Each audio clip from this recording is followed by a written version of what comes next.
Hi guys, and welcome back to my channel. No, honestly guys, seriously, I'm so excited. As you can see, I'm not in my normal setup, my lovely wooden studio.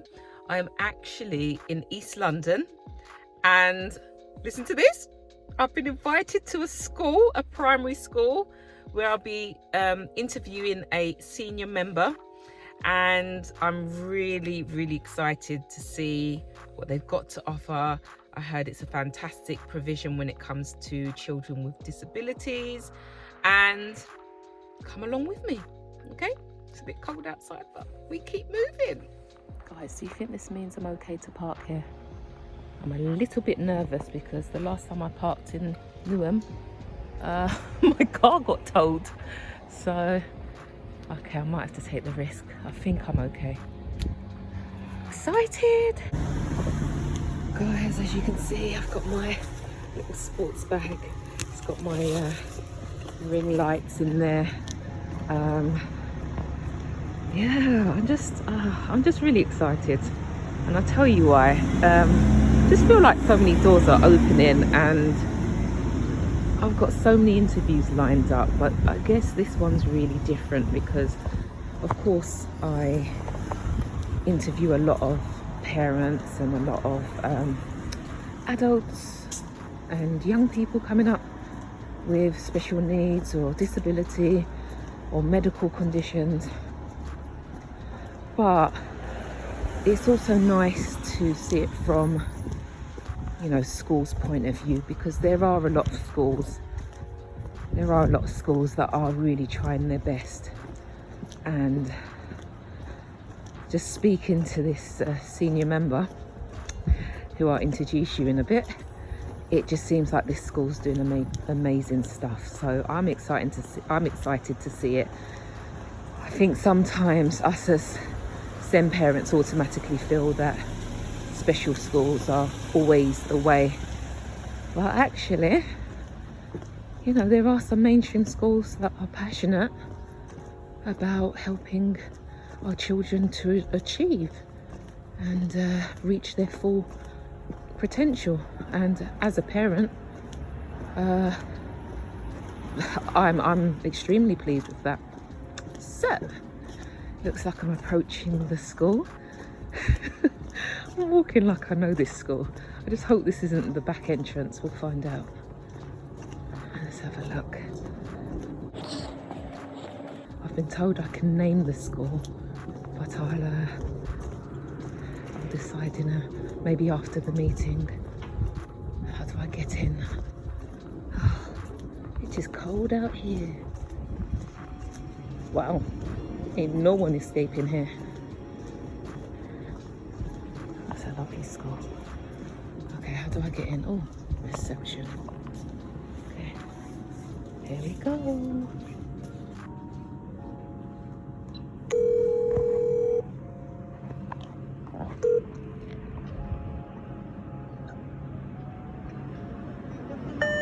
Oh. Hi guys, and welcome back to my channel, SEND Talk.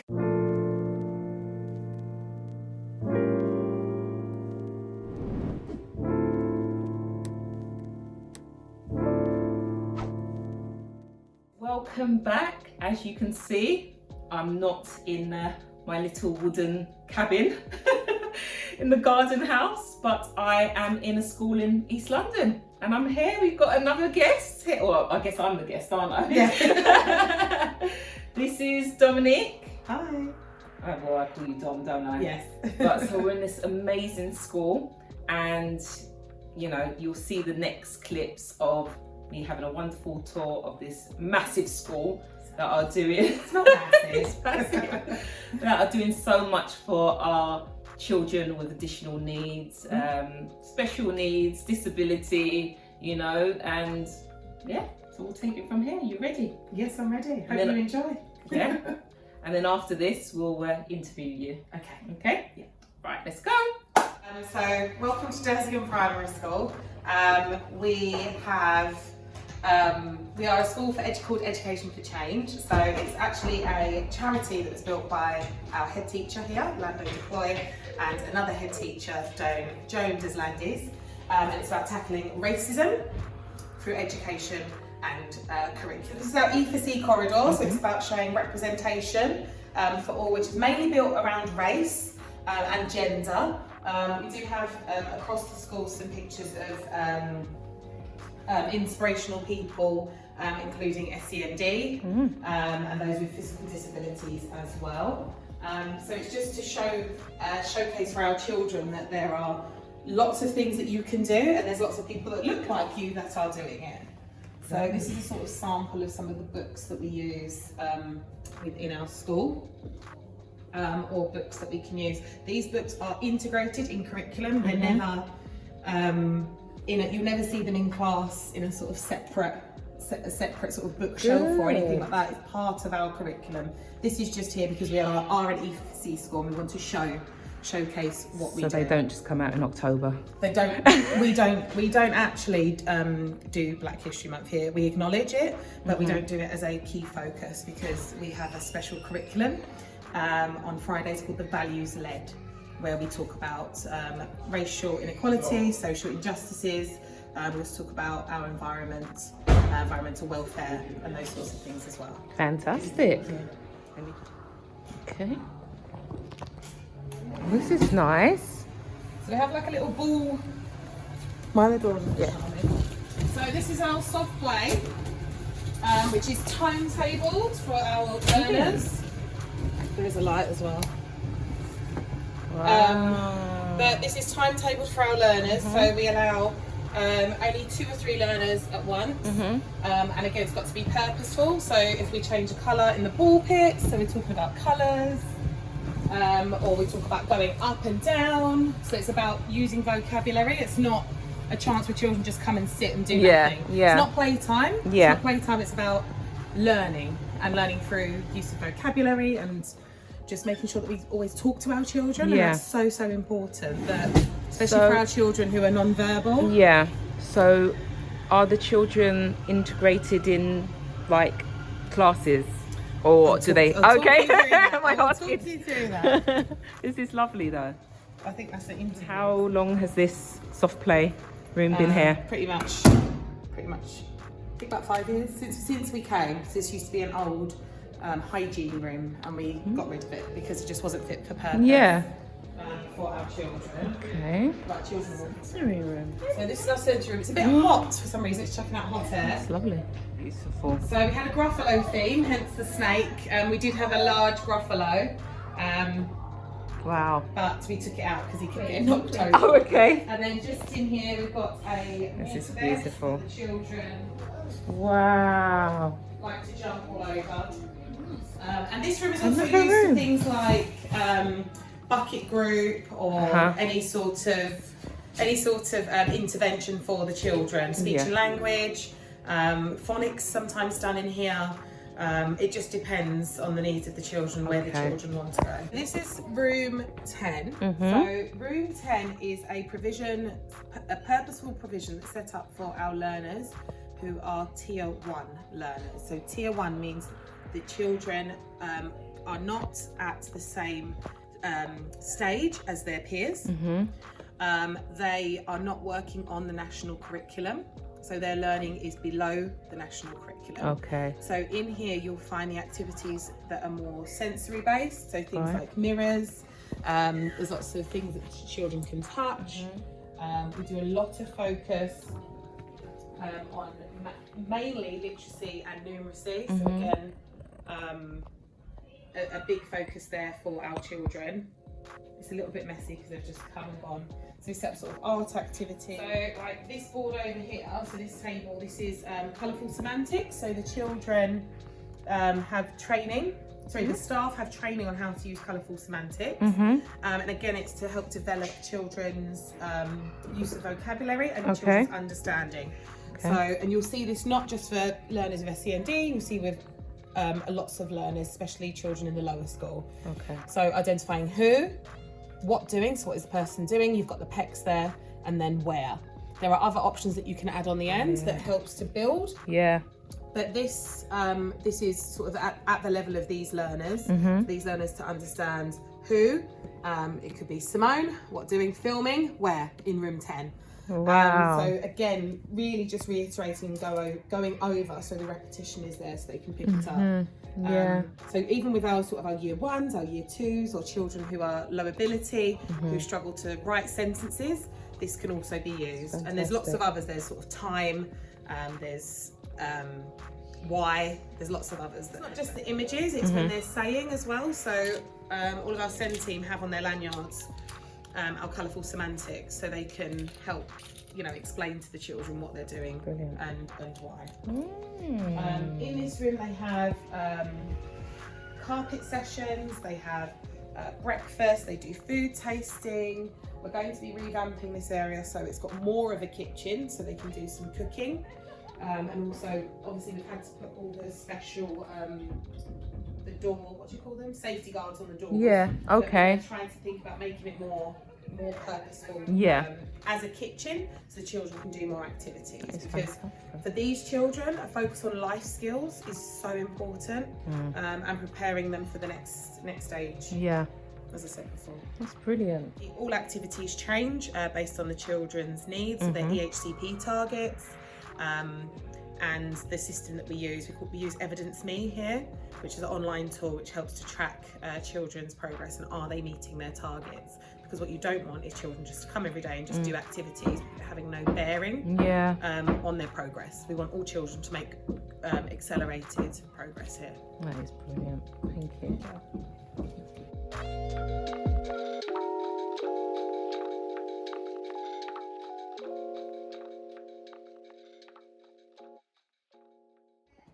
We need to make a link, so we're going to use our what word? We've been using it in maths. Something. Something equals. What's that fantastic? Yes! So this is The Lost Thing by Sean Tan. So the whole school made this. This was a focus of Book Week, linked to the United Nations rights of a child, so the right to a name. So everyone used this book as a stimulus to talk about the importance of a name and the importance of identity.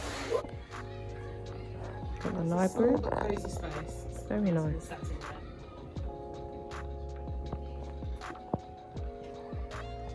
Wonka wall.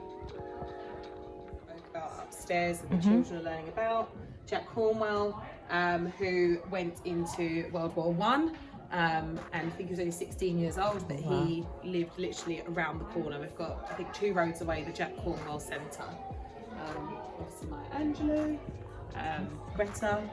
But these are all people that children would learn about or come across. So in our PE curriculum, the children will learn about Nicola Adams. Yeah.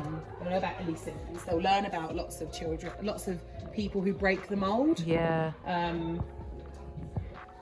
We've got a picture of a black ballerina, and people often say, well, why? What's so special about that one? I have a male, but how often do you see a black ballerina, you know?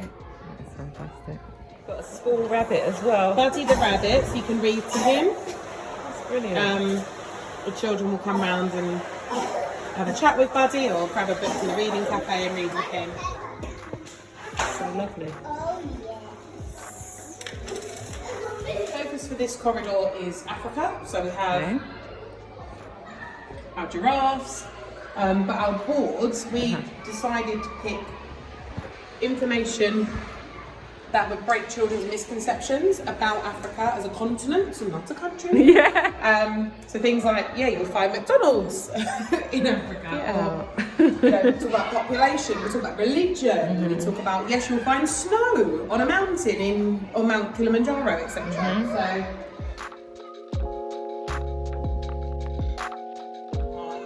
Are Muslim. It's good for children to see themselves in other countries as well, and to find those connections. So things like Arabic is the most widely spoken language.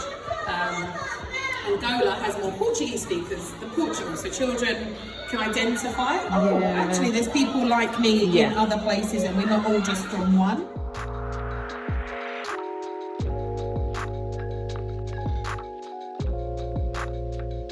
Hello. Hello. Firstly, thank you so much for showing us around your beautiful more than school. welcome. There's so much going on here, Yeah. and I'd love to send my children here, but we're at the catchment. But I don't think we had a chance to really for you to introduce yourself to the audience out there. Okay. So here's your chance. Hello, my name is Dominique. I work at Dersingham Primary School, which is in East London. At the school, I have 3 very big roles. So I'm the senior assistant head teacher. I am the school improvement leader.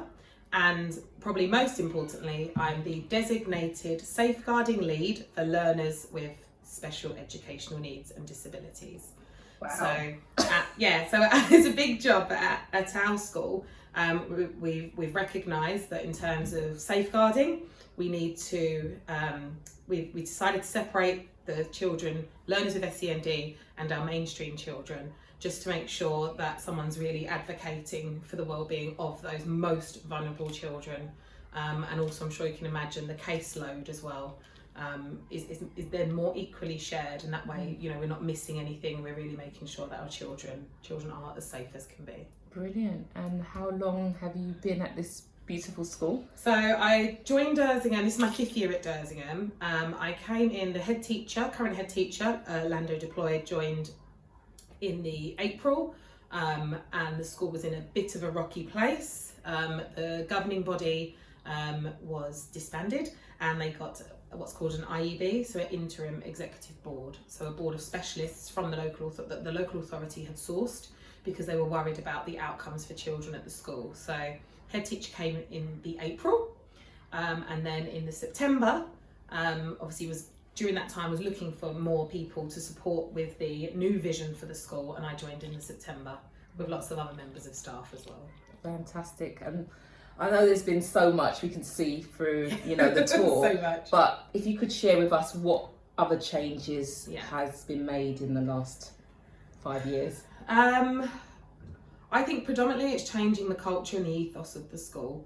And you know, this is not to be negative towards what was going on before, and obviously, you know, that leader had their reasons for it, but I think the vision that Lando's brought in is one of being more equitable as a leader for our children, for our community, and for our staff as well, and making sure that sense of inclusion is there. If what children need, children come first. So our head teacher always says to us, well, in the middle of the circle is the children. What's the outside? And I think as staff, that was very difficult to get our heads around at first, that, you know, well, we work here, we're the teachers, we come first. Well, actually, no, it is the children. And I think we spoke a lot about children's sort of wider community as well. So the impact of their maybe social economic backgrounds, their home lives. And we recognise that if there is an issue, we are a very open school. So children call us by our first names. So we've tried to break down the barrier for our local community, who are absolutely fantastic. They come and speak to us if they're worried about something. They speak to us if they're happy. They speak to us if they're sad. And the communication between the staff and the parents has really increased, and it's so much better because it then impacts positively on the children. So important. So it really important, is. it is. Your school seems like it has that open door policy. Yeah, it is, know? yeah. And for other schools as well, you know, we understand that, you know, Dersingham, because of the drive that it's had over the last 5 years, we are somewhat maybe a few steps ahead, or in particular areas. And even in the areas where maybe we're not so much, we're very open. We want to work with other schools in the local area, so in Newham, but we also work across in other local authorities as well. And we've always got people in our school. We're always walking in. You would have seen as we walked into classrooms, nobody batted an eye. No, it was just like someone else today. But yeah, our teachers, and we welcome it, you know, because we learn a lot from others. And I think if you're going to shut your doors and push your community away, push your parents away, and it's us and them, it's not going to do well for outcomes for pupils. Yeah, I know you touched on it earlier, but could you tell us more about the level of need that your children have in the school? Yeah, so I mean, within this area, this is an area with really high deprivation. We have lots of overcrowding. A lot of our families live in homes which are by no means, suitable for humans to live in. So that's a huge factor as well. There are, in terms of local issues, there have been lots of crime. There's been a few fatalities at the local park, which is literally across the next road. And it's not to scare anyone, but we recognise our children for a lot of our children here, their home lives are not safe. School is one of the safest places, and for us as leaders and teachers and support staff and midday assistants, people that work with children, for some of the children, we're the safest person. I'll just give you a little idea. So what we're doing at the moment is the Felix project. So through a company called Juniper, they send us surplus vegetables that maybe would have gone to landfill. We get it for free once a week, and we run a market in the playground. We do sell it very, very cheaply, because obviously we want people to use it. We don't want people to just take. Often when it's free, people will take and then throw in the bin. But yeah, things like that. So we sell, fruit, veg, rice for, as little as sort of 20 to 50p to help support our community. That's fantastic. And in regards to disability, special needs, what kind of levels of need are you seeing in that area? Yeah, I mean, we do have quite a high number of children that are on our SEND register, and a high number of children with EHCPs. Got to understand that obviously not all children do have an EHCP. It is a very stressful and frustrating journey, we understand, for parents and for us as a school in trying to get those. So I think for a lot of our learners that we have in the school, sometimes we find with parents who are new to it, and I think a lot of parents with that lack of understanding, and I think sometimes there is some resistance culturally as well, which for us we have to be quite highly skilled in supporting those parents to fully understand the needs of their children. But we have children here with autism, we have children who have visual impairment, we have children who have global delay. We've got a child with Downs. We have lots of beautifully special children at our school. And what we want for them is to prepare them for the next stage in their life. So whether that be they're in nursery, we need to prepare them ready for school age. Or like our year 6 boys that we saw, we need to prepare them for secondary school. So we do have a focus on life skills. We do have a huge focus on communication and language, and majority of our children who are on our SEND register do receive lots of other things. We call it their menu. They have a wide menu of things that we provide for them, both internally and externally, to support them. I mean, walking around, I could see how many, so much provisions and resources. So it just seems like, as you mentioned, so many different levels of needs, but you're able to meet that child's need. And and as I mentioned to you before, we worked with Diane Rochford, who wrote the Rochford Review, and it's about basically the engagement model. So how do we engage learners who this menu doesn't work for, and actually they need a different menu, or a different diet, so to speak. So our SEND pupils we've looked at them and put them into different tiers. So from tier 1, tier 2, tier 3 and tier 4. So our tier 1 children are children who are in year 1 upwards and who cannot access the provision in class, or majority of the provision in class, and actually need a real specialised learning programme. And mainly those children are with EHCP plans. So the children who need to have lots of physical breaks, children who need to do autism attention groups, bucket groups, speech and language, leg group. They need to go to the soft playroom at particular points, real specialised, and then we're able to then provide it. And I think before, when we didn't have this system, and it's not just because you're in tier 1, everybody gets that. Like I said, it's picking from that particular menu, but it's not a one size fits all ever. It has to be on the needs of the children. I think when we went up to look at the tier 2 children, you would have noticed that one child obviously was using his Braille typewriter to record his learning. Another child might have a particular resource to help support them. So although we've got this tier system, it doesn't mean that all of those children are lumped into one group. It's not about that. It's actually enabling us to think about what can we do best and what can we adapt within our current provision to support them. Yeah, fantastic. Would you mind just going over the other 3 tiers as well? It's better if I start backwards. So our tier 4 pupils are pupils who have a SEND need and are working at the age appropriate level, or the same stage as the rest of their peers, or as expected. So for example, possibly a child that may have a physical disability but is still working on the same curriculum. They're in year 6 and they're working on the year 6 curriculum, and actually their disability isn't impacting on their learning. So that would be a tier 4 child. So they might need something else, might need a specialised chair, or they might need specialised activities, or we might need to adapt things in the PE lesson, etc. Our tier 3 pupils are pupils who do have a SEND need, but actually they're working just below where they should be. So they're not fully behind. When I say behind, I hate using that term, but they're not working fully behind the rest of their peers. They just need lots more adaptations.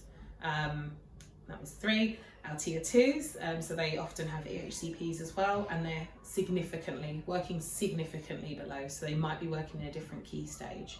So for example, our year 6 learners are actually learning as in a key stage 1 stage. And then we've got our tier 1s who are significant need. Oh, wow. Complex need. Complex need. You can cut that out. Oh, brilliant. Okay. And does your school, do you get a lot of support from, specialists in the borough, like the local authority to speech and language come in? We are very, very good at, our head teacher is very good, and he has taught us to be very good at fighting for what we want for the children. And all services are stretched. I'm sure you understand, working in social care, absolutely stretched. But what we will advocate for our children in our school very passionately. And the same comes with my role as a DSL. As working for safeguarding. If we feel that it's not right, and actually this child needs more, and actually, the EHCP's taken too long, or the support's taken too long to come, we will constantly chase up until we get, and we don't always get, but we generally do the best that we can. I think what we have done has been really clever, is in training our staff. So getting the speech and language therapists to come in and doing some work with our staff and training them how to deliver particular interventions, and get sort of ring fencing that time, so those people can really get a really good understanding of what they're doing, how they're doing it. Real intense training, because then if services aren't available, well, actually we've got people here that can as well. That's brilliant. Okay, now thank you for that. So what is your view on, as I said to you earlier, I've got some SEND parents that are very passionate about their child going to a special school. They feel like there's more resources there, that maybe the staff are trained in these particular areas. But what's your view as you work in the mainstream? I mean, obviously there's the line between my personal view and professional view, but actually they both sort of align. Obviously, my sister has autism, and needs lots of support. She's non-verbal, she needs lots of support to do sort of daily tasks, etc.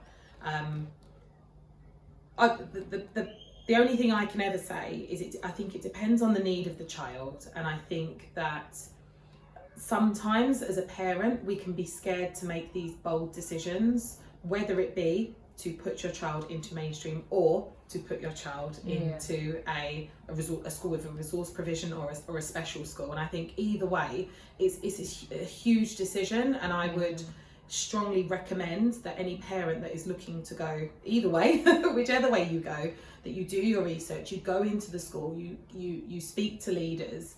And I think that, you know, even just listening to your podcasts and your sort of your YouTube videos, I think would help support any parent in thinking about, well, what is it I need to look for? And we've had instances here where children have come here, we've tried, we've put all our hearts, you know, our passion and our resources in, and actually the parents come to the decision, actually this is not for the child. And in those instances, 100% of the time as a school we have agreed.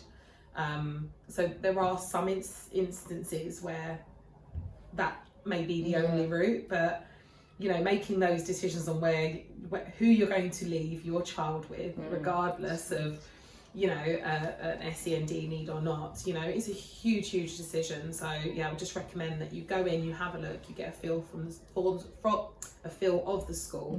Even reading things like the school's newsletter. I know it sounds really silly, but that will give you a feel for the school. Or looking at the website, what is it that they're showing? What are they celebrating? Who are they celebrating? That's a good point, actually, because usually we might go straight to Ofsted, like what's Ofsted saying, which is important, but actually you can get a feel for.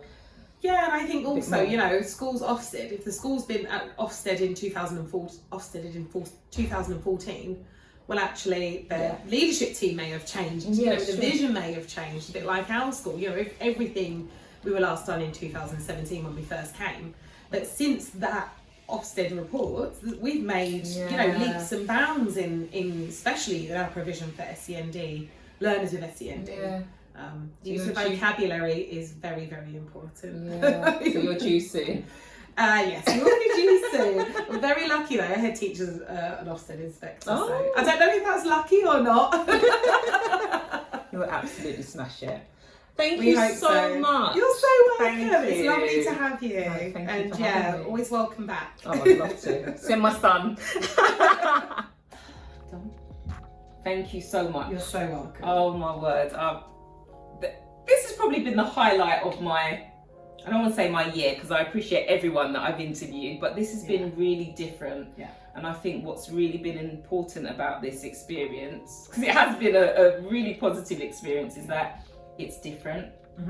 I love interviewing parents of children with additional needs. I love interviewing adults, young people, any connection, but this is my first time in a school being shown, a mainstream school as well, being shown around, seeing all the wonderful provisions and resources that you're putting in. And I'm sure you would agree, like everyone, you know, with the images that you've seen. So a big thank you to you, and thank you to yourself and your team. Because you've done so much. Team effort. You're more than welcome. You've done so much, and I'm sure, I'm a bit jealous that your parents, your families locally, you know, are so grateful. Because I think it's so important that schools have that open door policy. Exactly. You know, rather than, you know, we see you during parents' evening and that's it. It's not just about that. We wanna be involved in our children's progress and actually see and measure that progress. Like my child was here and then now he's here. So I think you're doing amazing things. Thank you. So thank you so much. You're more than welcome. I'd love to come back. You're more, come back anytime. You'll be like, here's my child. You're using a totally different local authority. I don't think that will work. Some things can be changed. No, I'm joking. But no, so guys, I don't think I said it at the start, but if you haven't hit that subscription button, that's it. Hit it now. Do it right now. Got so much more interviews coming up. And just remember, this is not a sprint, it's a marathon, and we're in it together. Take care. Bye. I'm so happy. Thank you so much. Seriously, I don't go edit this part out. But thank you so much. Seriously. You're more than welcome. I'm so happy, like from last week. I'm glad you got to see like a different perspective, because I feel like as a school we never get